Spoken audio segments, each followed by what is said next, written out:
దేశంలోనే ఏ పార్టీకి లేని బలం మన పార్టీకి ఉంది. కార్యకర్తలే తెలుగుదేశం పార్టీ బలం, బలగం. మంచి చేస్తే గుండెల్లో పెట్టుకుని కాపాడుకుంటారు. అదే కానీ ఎవరన్నా చెడు చేస్తే చీల్చి చెండాడతారు. ఒక పద్ధతి ప్రకారం ఈరోజు మనం నామినేటెడ్ పోస్టులన్నీ భర్తీ చేసుకుంటున్నాం.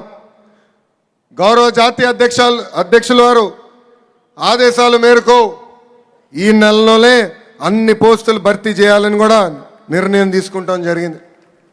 అంతేకాదు భారతదేశ చరిత్రలో ఏ ప్రాంతీయ పార్టీకి జరిగిన విధంగా 1 కోటి సభ్యత్వాలు మనము సాధించుకున్నాం. ఏకంగా కార్యకర్తలకు ఈరోజు ప్రమాద బీమా కింద 5 లక్షల రూపాయలు కూడా మన పార్టీ సహాయం చేస్తుంది. నేను తెలుగుదేశం పార్టీ జాతీయ ప్రధాన కార్యదర్శి అయిన తర్వాత దాదాపు 130 కోట్ల రూపాయలు ఖర్చు పెట్టి కార్యకర్తల సంక్షేమం చేస్తాం జరిగింది.